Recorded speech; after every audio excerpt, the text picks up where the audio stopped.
Featherbeds were the pinnacle of sleep comfort in the early 1900s. They were thick, heavy, and densely stuffed. A typical featherbed measured around 6 inches deep. The outer cover was usually linen or cotton, tightly woven to contain the down and feathers. The weight of the bed gave a sense of security, pressing lightly against the body. You could hear a soft rustle with every movement, the tiny feathers shifting under your weight.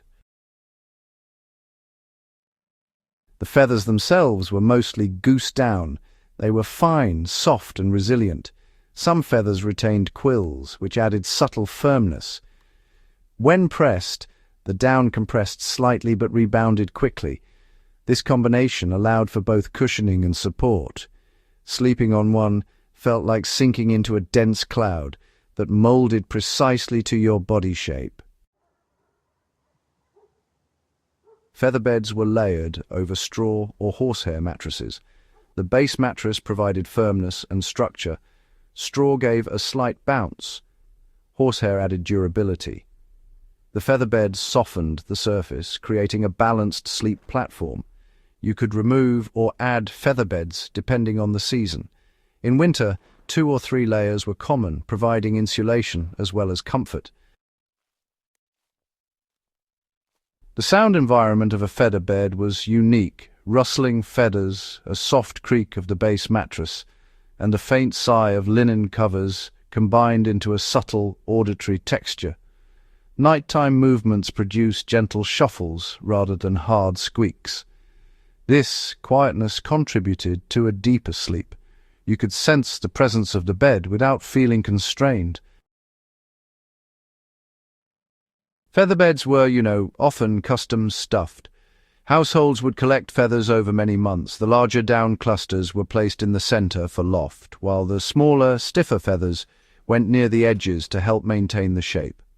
Craftsmen sometimes stitched channels into the covers to prevent clumping, which honestly was pretty clever. This method created an even surface that could last for years. The outer fabric of a featherbed was tightly sewn, with double stitching being quite common along the seams. Linen and cotton were usually chosen for their breathability, though wool covers did exist, but those were less frequent. The fabric's texture was, at first touch, a bit rough, but it softened over weeks of use. It held the feathers firmly in place, while still allowing air to circulate, which kept the bed dry and comfortable. Bed frames really played a role in comfort. Wooden frames with slats would lift the mattress and featherbed off the floor, allowing for ventilation and reducing moisture accumulation. Some frames even included drawers underneath for storage. 4-poster beds could support heavy featherbeds without sagging, which was quite important. Proper frame height and rigidity were crucial for preventing uneven wear over time. Room temperature and bedding layering were integral to comfort. Homes used thick curtains, draft stoppers, and heavy rugs. Featherbeds alone insulated, but worked best when the room was maintained between 60 and 68 degrees Fahrenheit. Bed coverings layered over featherbeds, such as wool blankets or quilts, enhanced warmth while protecting the feathers from compression. Daily routines affected featherbed performance. Beds were beaten with a wooden paddle or broom to fluff feathers. Sheets were rotated and aired outside.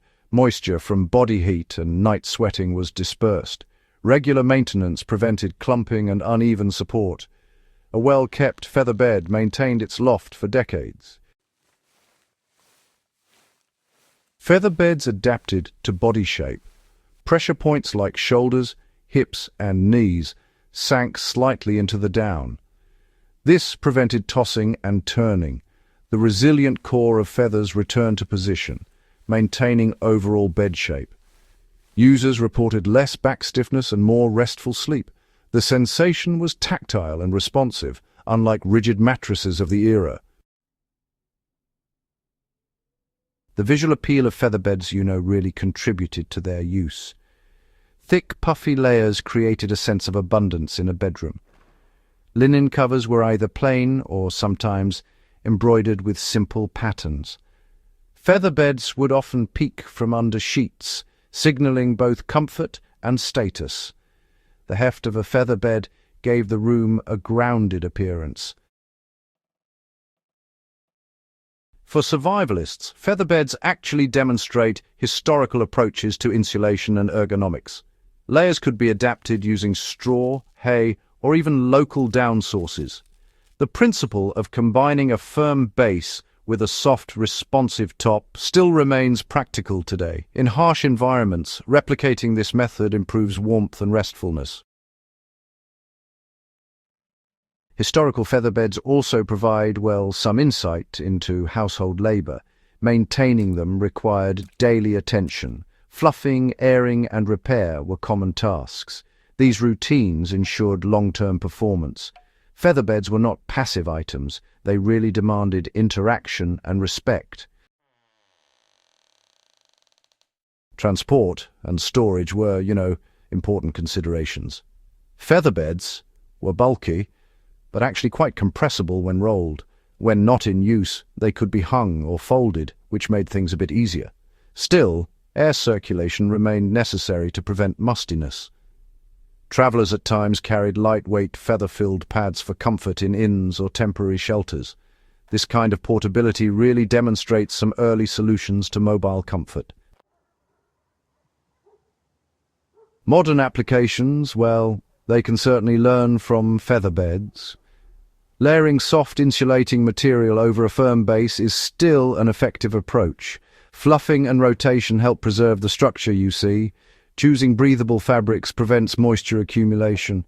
And honestly, the combination of weight, resilience, and loft creates a sleep surface that supports the body while providing warmth. Every movement on a featherbed created subtle sensory feedback. Rolling, turning, and stretching engaged both touch and hearing. The bed responded instantly to pressure changes. This constant, gentle interaction contributed to restful sleep. Observing this principle can, really enhance modern sleep setups and optimize comfort. Featherbeds also illustrate historical resourcefulness. Down collection, careful stitching, and maintenance were simple methods that produced high performance.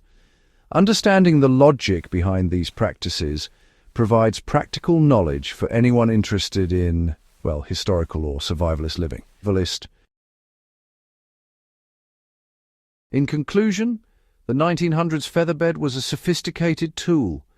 Its layered construction, responsive downfilling, and integration with room and routine created, honestly, unparalleled comfort. Learning from these beds allows adaptation of historical principles for modern use. Maintain layers, choose breathable fabrics, and respect weight distribution. This preserves both comfort and durability. Subscribe for more detailed explorations into historical living. Share this video with those who value practical history. Featherbeds teach us that comfort is both tactile and intelligent, blending materials, structure, and care into a system that lasts.